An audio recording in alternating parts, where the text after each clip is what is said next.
Ok, pues abran sus Biblias en la primera carta de Pedro. Estamos en el capítulo 3, ¿verdad? Vamos a seguir estudiando. Entonces estamos en primera de Pedro 3. Vamos a estudiar, si nos da el tiempo, del versículo 18 al 20.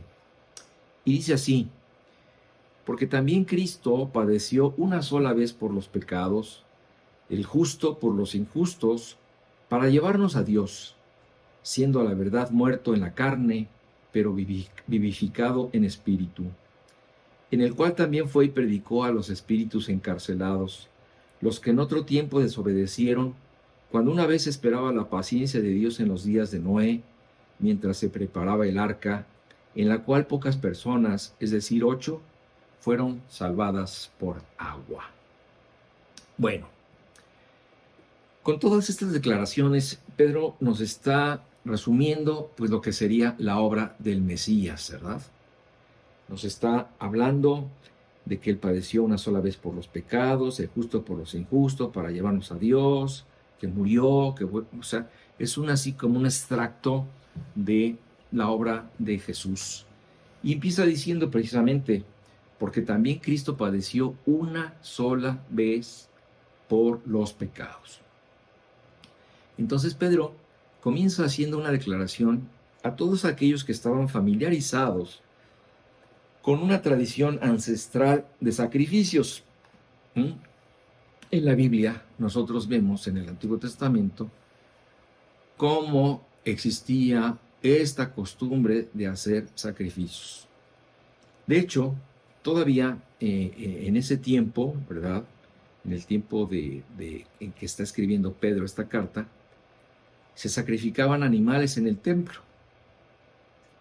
Y no sería hasta unos pocos años después, en el año 70, con la destrucción del templo a manos de Tito por parte del Imperio Romano, que estos dejarían de hacerse. Entonces, a las personas a las que originalmente va dirigida esta carta, Pedro, ¿verdad? Les está recordando que Cristo padeció una sola vez por los pecados.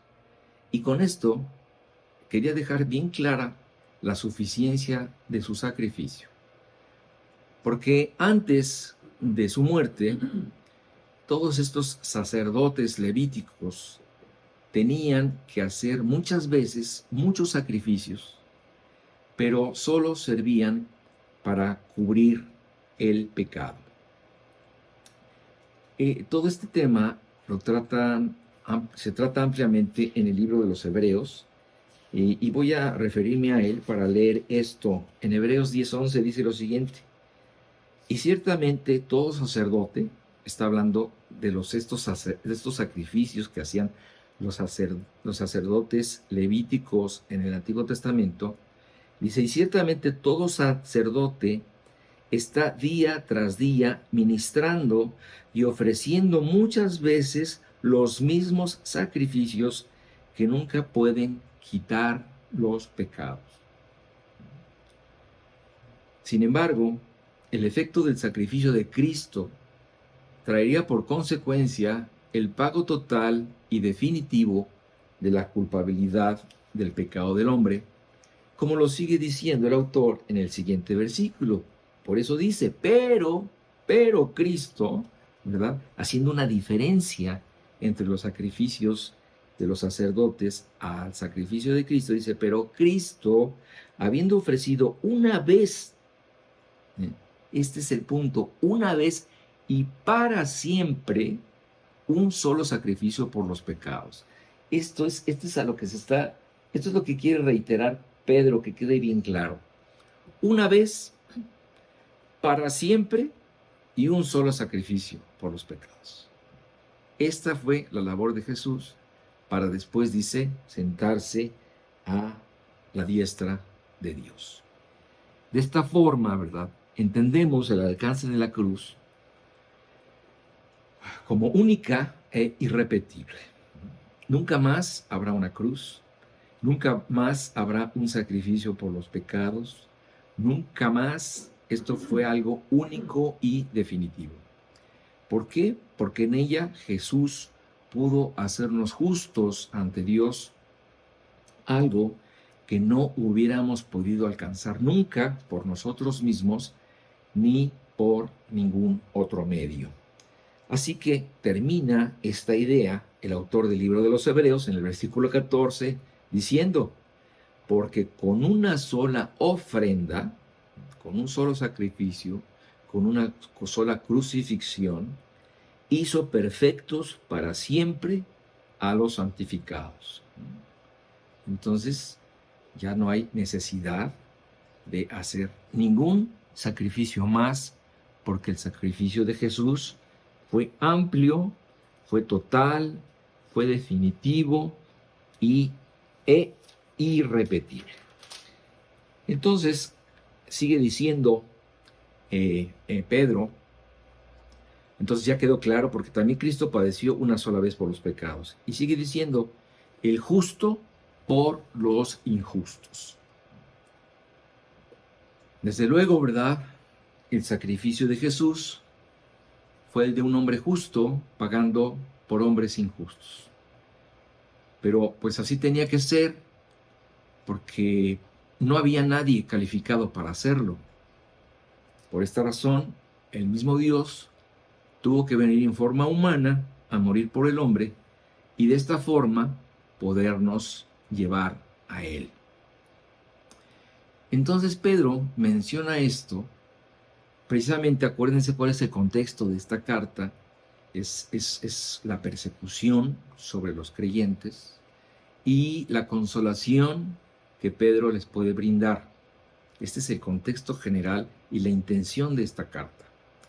Entonces, Pedro, en medio de esta persecución injusta que estaban sufriendo los creyentes a manos del Imperio Romano, les menciona, precisamente a modo de consolación, la injusticia que vivió Jesús. Y lo presenta, pues precisamente, como el prototipo de aquel que sufre injustamente. En la Biblia leemos cómo, por ejemplo, la persecución de Jesús fue injusta en contra de alguien que nunca buscó la contienda, sino que siempre proclamó la paz y la reconciliación con Dios. Como dice en Marcos 9:50, pues Jesús siempre habló acerca de la paz, ¿verdad? Dice, y tened la paz unos con los otros. Este fue parte de su discurso siempre, promoviendo la paz. Tengan paz, busquen la paz. En cuanto dependa de ustedes, ¿no? Paz. Injusto fue que también los suyos lo rechazaran, porque la reacción que él esperaba, ¿no? Y la reacción más natural que podía suceder era que los judíos aceptaran al Mesías que por tanto tiempo habían esperado. Sin embargo, no fue así. O sea, es algo completamente, pues, inesperado, es algo completamente sorpresivo, que todos esos judíos que habían esperado por siglos la llegada del Mesías, cuando él llegó, no lo hayan reconocido, sino que se hayan resistido a él, como da precisamente testimonio Juan en el versículo 1 del 11 al 13, donde dice precisamente, hablando de Jesús, dice, a lo suyo vino. ¿Qué fue lo suyo? Pues morir por los hombres, ¿verdad? Pagar por sus pecados. Bueno, a lo suyo, al trabajo que el Mesías tenía que realizar, vino Jesús. A lo suyo vino. Y dice, pero los suyos, los judíos, no le recibieron. Tajante, pero verdad, hasta nuestros días. Sin embargo, sigue diciendo Juan, mas a todos los que le recibieron, a los que creen en su nombre, les dio la potestad, es decir, les dio el derecho, les dio el poder de ser hechos hijos de Dios. Y agrega, los cuales no son engendrados de sangre, ni de voluntad de carne, ni de voluntad de varón, sino de Dios. Es decir, esta relación que nosotros empezamos cuando la comenzamos con Dios, no es por una voluntad de un hombre, ¿verdad? Sino que es un acto divino. No estamos dentro de una esfera carnal o física, sino que estamos dentro de un proceso espiritual. Injusto fue también ver cómo la gente recibió, sin duda, los beneficios de su presencia al ser beneficiada con tantos milagros que Jesús hizo, que además no solamente fueron milagros frecuentes, sino que también fueron inverosímiles, ¿verdad? Y espectaculares. Pero ni aún así fueron convencidos. Dice en Mateo 11, 5 y 6, Jesús mismo, ¿verdad? Hablando y diciendo, miren, los ciegos ven, los cojos andan, los leprosos son limpiados, los sordos oyen, los muertos son resucitados, y a los pobres es anunciado el Evangelio. Y bienaventurado es el que no halle tropiezo en mí. Sin embargo, esto fue precisamente lo que pasó con todo su pueblo, que tropezaron con Jesús. En vez de haberlo reconocido, de haberlo recibido, de haberlo aceptado, tropezaron más bien con él. Injusto fue su juicio, ¿verdad? El juicio de Jesús fue perfectamente injusto porque fue un juicio hecho de noche, precisamente contradiciendo todas las disposiciones del juicio romano. Fue un juicio amañado, fue un juicio sin argumentos, lleno de testigos falsos. Fue un juicio prejuiciado, porque desde que comenzó querían que la sentencia fuera la muerte. Por esto, estas personas que asusaron a las multitudes y convencieron a los romanos, toda esta élite religiosa, llevó esto por celos y envidia, y por esta razón determinaron acusar, martirizar, sacrificar y asesinar a un hombre justo e inocente. Ellos, de ninguna forma, alcanzaron a dimensionar que Dios estaba permitiendo que hicieran todo esto en contra de su Hijo, y sin querer estaban cumpliendo la voluntad de Dios.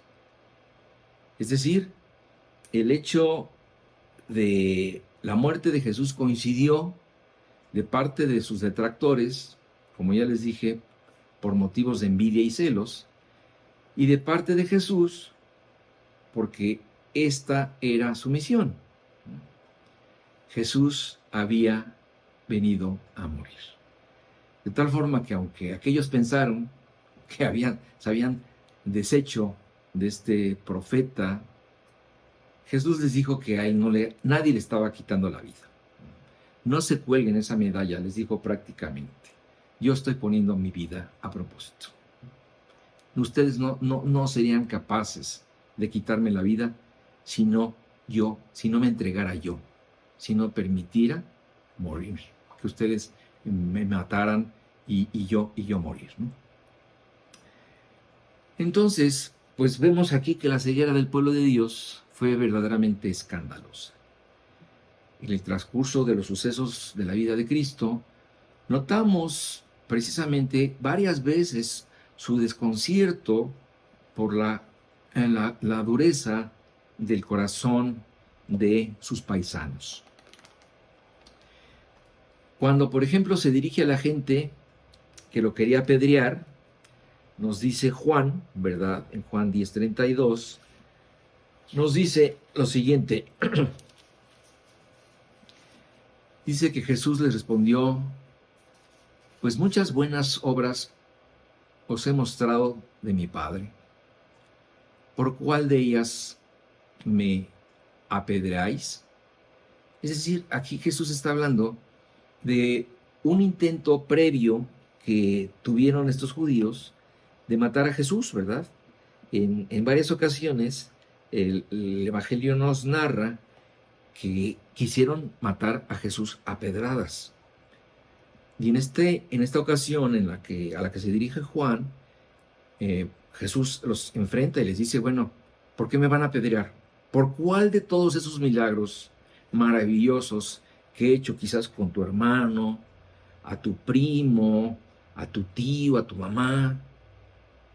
¿Por cuál de estos milagros que te he hecho me vas a apedrear? Increíble contradicción. Por ejemplo, también cuando a pesar de enseñar y demostrar con las escrituras que Él era el Cristo, ¿verdad? Las multitudes nunca reaccionaron a sus señales. Así nos consigna en Mateo 11:21, donde lleno de tristeza Jesús se dirige a dos ciudades, ¿verdad? A Corazín y a Bethsaida, y les dice, ay de ti, Corazín, y ay de ti, Bethsaida, porque si en Tiro y en Sidón se hubieran hecho los milagros que han sido hechos en vosotras, tiempo ha que se hubieran arrepentido en cilicio y en ceniza. Entonces aquí Jesús completamente dolido, quebrantado, les está recriminando que no reaccionaran a su mensaje. De hecho, hay un momento también donde Jesús reprende la incredulidad de los líderes religiosos y les dice en Mateo 23:27 lo siguiente. Les dice, ay de vosotros, escribas y fariseos hipócritas, porque sois semejantes a sepulcros blanqueados, que por fuera, a la verdad, se muestran hermosos, mas por dentro están llenos de huesos de muertos y de toda inmundicia. Entonces, pues Jesús particularmente en los evangelios vemos como muchas veces se dirige a esta élite religiosa, porque finalmente ellos eran la influencia mayor sobre todas las personas, ¿verdad? Ellos como líderes religiosos influían en las creencias y en las decisiones que el pueblo tomaba. Pero pues esta actitud equivocada de estos religiosos fue la que imitaron sus seguidores. Y prefirieron seguir la tendencia de ellos, ¿verdad? En vez de reconocer que ningún hombre había hecho jamás lo que Jesús estaba haciendo. Es decir, pasaron por alto lo que veían y prefirieron seguir lo que sus líderes les decían que hicieran. Dice en Juan 12:37, pero a pesar de que había hecho tantas señales delante de ellos, no creían en él. Entonces, fue tremenda la decepción de Jesús. Y estas personas, precisamente por no querer perder su liderazgo, presentaron a Jesús ante sus seguidores como un farsante. Y no solamente como un farsante, sino que además decían que todos los milagros que hacía Jesús los hacía por el poder de Satanás. Decían, no, lo que está haciendo él es porque él tiene un demonio adentro, porque Satanás lo está usando. Y entonces, por eso, lo tienen que rechazar. Tremendo, ¿verdad? Qué difícil habrá sido tomar partido Por un lado, ver las claras evidencias del único e irrepetible Jesús haciendo actos de grandeza. Y por otro lado, oyendo a estos líderes que los incitaban a no creer en él. Yo no sé tú, pero yo muchas veces me he puesto a pensar, ¿qué hubiera pasado si yo hubiera estado presente en la época de Jesús y contemplando un milagro así en vivo, a todo color, directo, ¿verdad? Habrá sido como para... No, yo creo que en ese momento caer rendido a sus pies, ¿verdad? Y decir, pues, tú eres Dios, ¿verdad? O sea, como si de pronto fuera tan fácil que un ciego recobrara la vista o que una persona resucitara después de haber estado sepultada. En fin, hubo de todo, como actualmente pues también hay de todo. Las personas reaccionan en forma distinta ante lo que ven.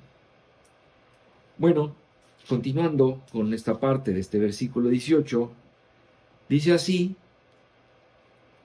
bueno, ya vimos esto, porque también Cristo padeció una sola vez por los pecados, el justo por los injustos, y dice, para llevarnos a Dios, este fue el propósito de Jesús, siendo a la verdad muerto en la carne, pero vivificado en el Espíritu.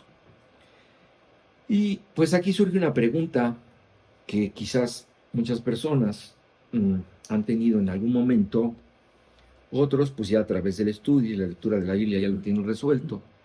Pero esta es una pregunta que muchas personas pueden hacerse, ¿verdad? ¿Por qué? ¿Por qué Jesús tenía que morir? Y la Biblia explica esto de muchas formas. Yo te lo voy a explicar a través de una de ellas. El pueblo de Israel pues había sido esclavo de los egipcios durante 400 años. Y cuando Dios decidió rescatarlos, le pidió a su pueblo que celebraran la Pascua, la cual consistía en seleccionar un cordero perfecto al cual tenían que sacrificar. El siguiente paso, en ese entonces, ¿verdad?, era poner la sangre de este cordero en los dinteles de las puertas de sus casas. Esta sangre sería la única forma de librarse de la muerte y de la esclavitud. De tal forma que todo aquel que obedeció e hizo lo que Dios pidió, evitó su muerte y alcanzó la libertad. De ese momento nos trasladamos a la época de Jesús y vemos cuando Juan el Bautista presenta públicamente a Jesús, lo presenta como el Cordero de Dios que quita el pecado del mundo.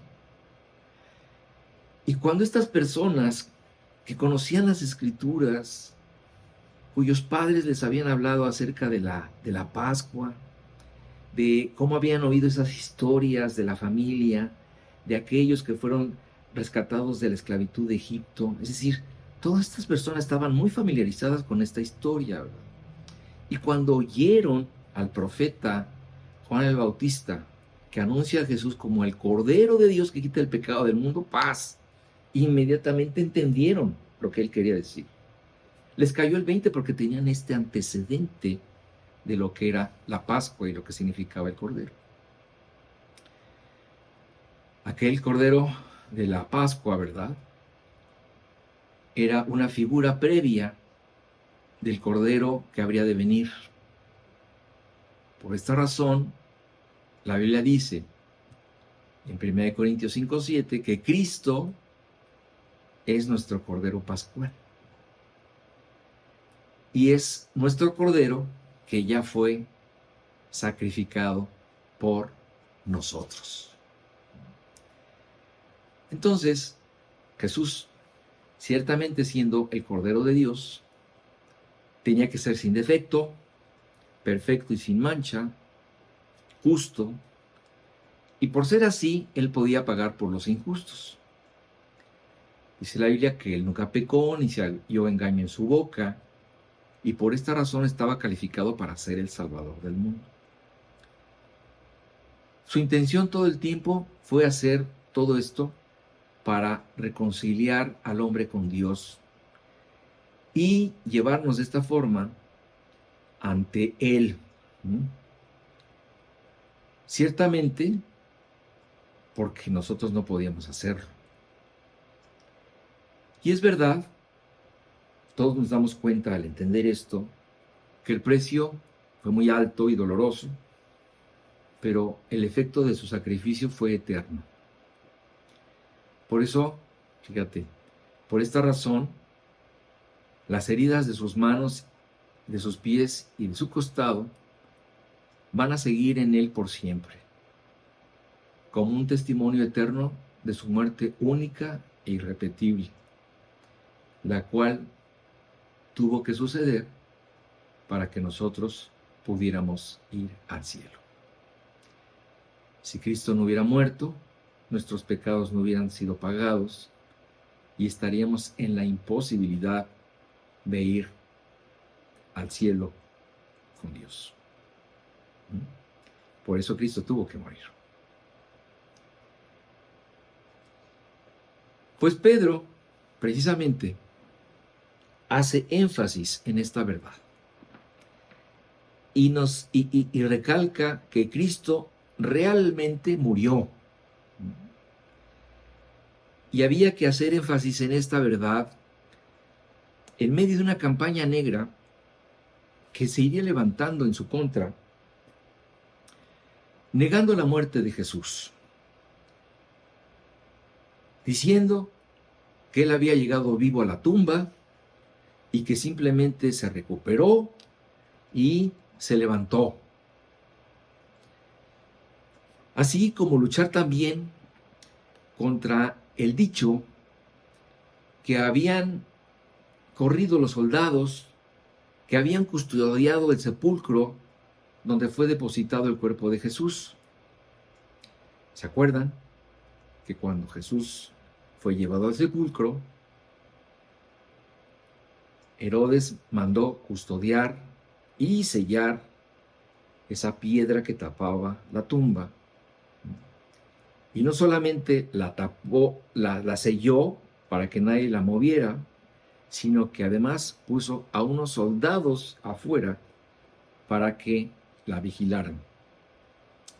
Pues estos soldados, precisamente, fueron los testigos de la resurrección de Cristo. Fueron los primeros testigos de la resurrección de Cristo. Pero a ellos se les sobornó para que dijeran que el cuerpo de Jesús había sido robado por sus discípulos. Porque imagínate, si todos los milagros que Jesús había hecho eran verdaderamente extraordinarios, si a esto le agregabas el milagro de la resurrección, entonces te estabas enfrentando contra finalmente Dios. No había otra más que reconocer que Jesús era Dios.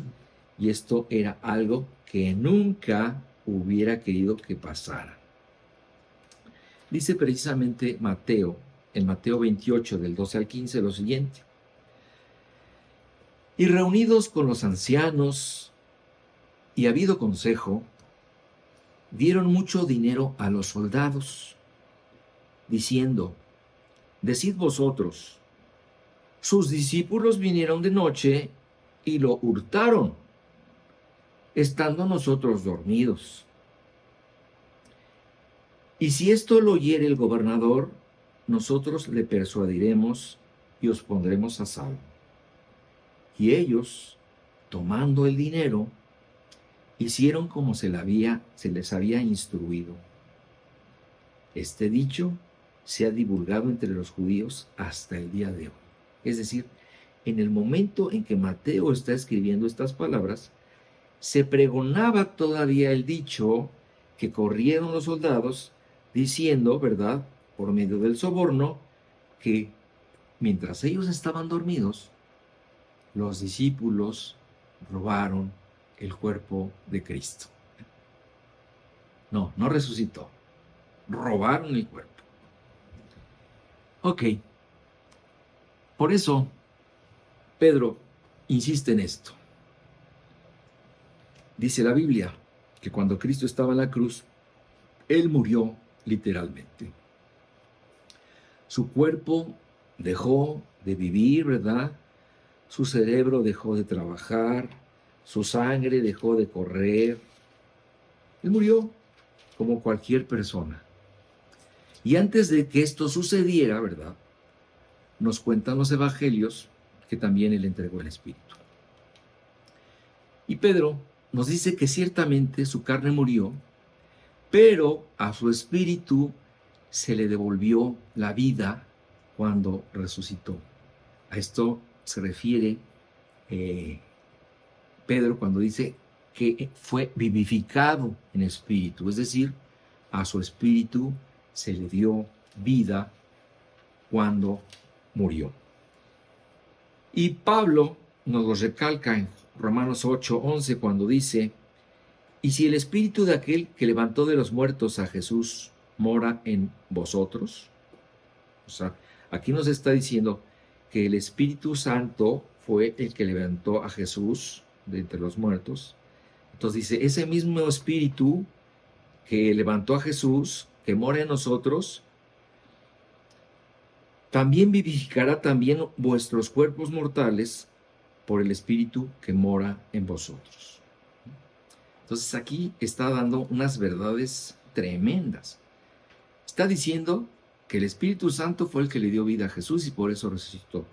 Y de la misma forma dice que Jesús le dará vida a nuestros cuerpos mortales por su Espíritu que mora en nosotros. Entonces, todo esto que está diciendo aquí nos está haciendo énfasis que así como la muerte no pudo retener a Jesús, tampoco lo podrá hacer con los que crean en Él. Y el Espíritu Santo que mora en nosotros también nos dará vida por medio de la resurrección. Entonces, bueno, aquí estamos hablando de verdades tremendas. No sé si te estás dando cuenta de lo que estamos diciendo, pero son unas verdades tremendamente enormes. Bueno, con esto terminamos la explicación del versículo 18 y pasamos al 19. Dice, en el cual también fue y predicó a los espíritus encarcelados. Pedro, no sé si recuerdan que al principio de que empezamos a estudiar la carta de Pedro, les dije que Pedro hace una constante referencia a eventos del Antiguo Testamento. O sea, toda su carta está impregnada del Antiguo Testamento. Todas son referencias a sucesos que acontecieron antes para ilustrar y enseñar lo que él quiere hacer. Entonces, en este versículo no es excepción. En este momento nos está remontando al Antiguo Testamento para hablarnos de cómo Dios ha padecido desde siempre la indiferencia y el rechazo de los hombres, ¿no? Lo que estaba comentando Patricia antes de comenzar al estudio cuando decía que todas las personas eran tremendas. Pues sí. Y para ilustrarnos esto, Pedro nos habla de lo que pasó en los días de Noé. Entonces nos remontamos, ¿no? Le damos ahorita un salto tremendo y nos vamos al primer libro de la Biblia, que es el libro del Génesis, en el cual se nos resume cuál era la situación de ese tiempo. Estamos hablando de los albores de la humanidad.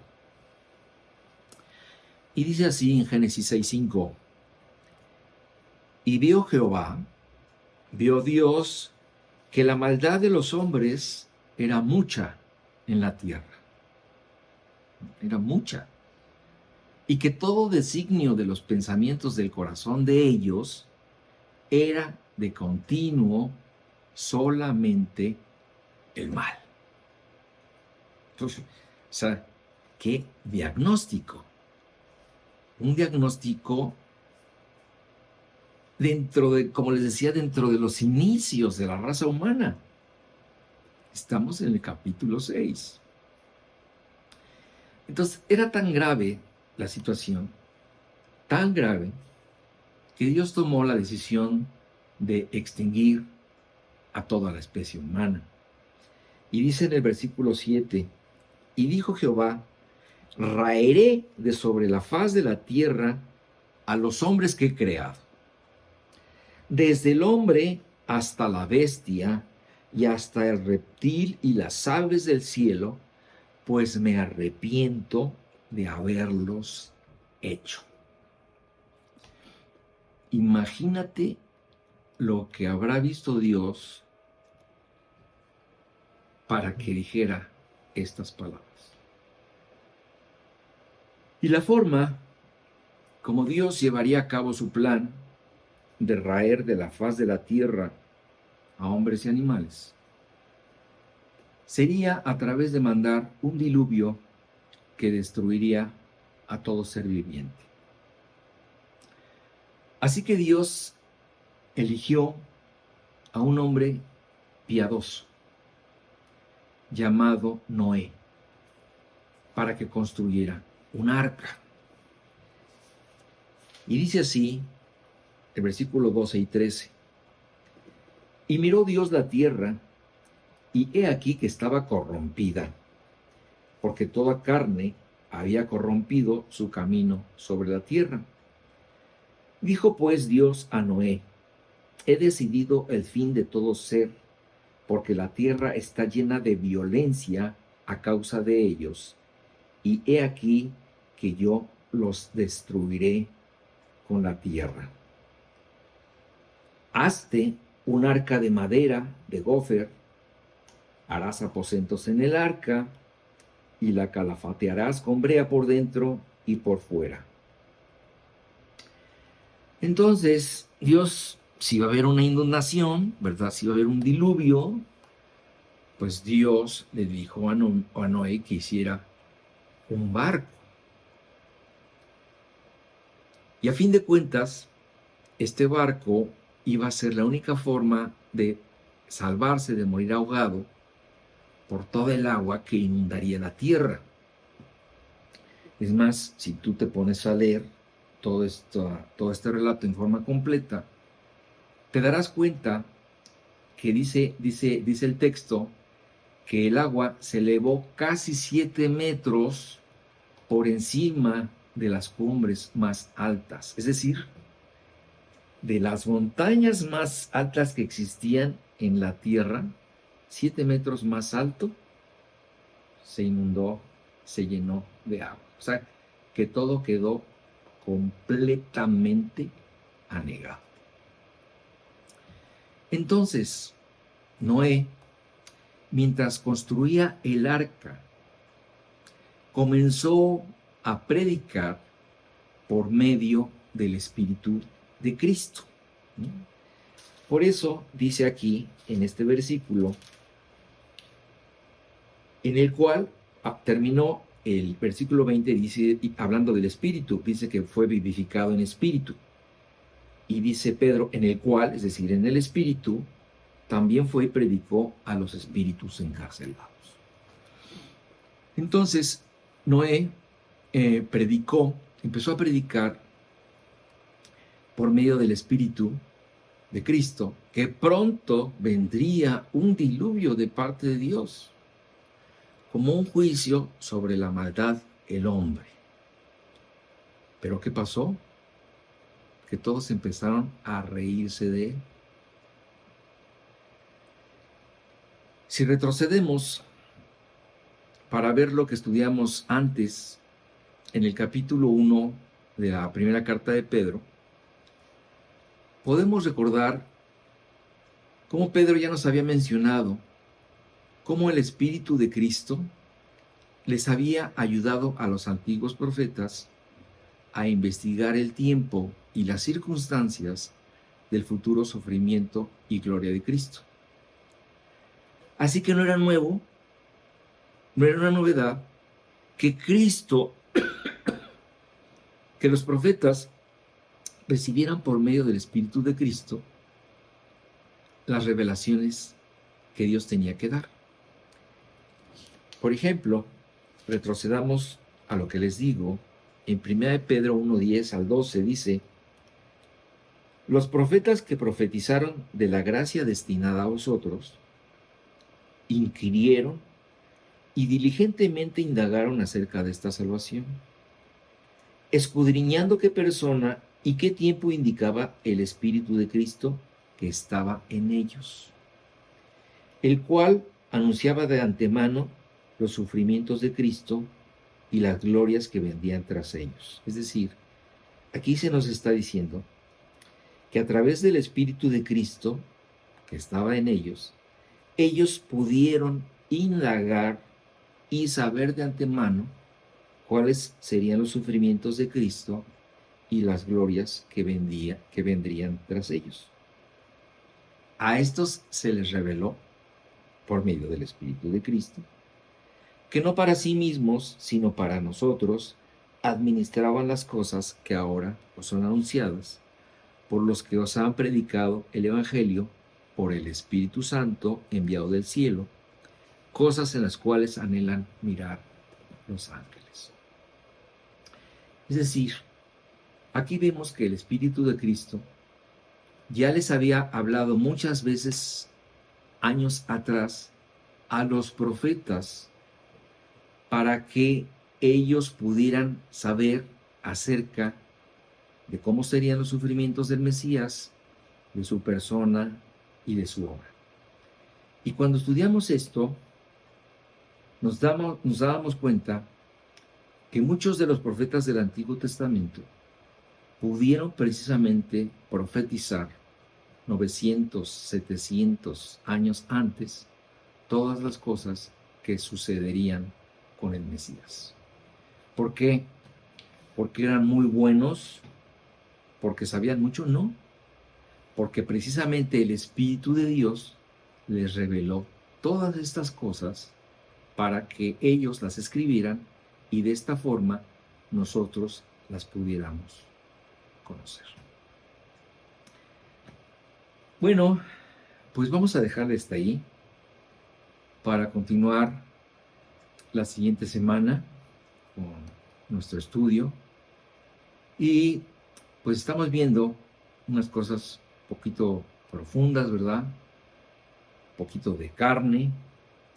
Y si tienen alguna duda, pues con toda confianza, como siempre, me preguntan. Por lo pronto, pues hermanos, como siempre, deseo que Dios los bendiga. Maranata, el Señor viene.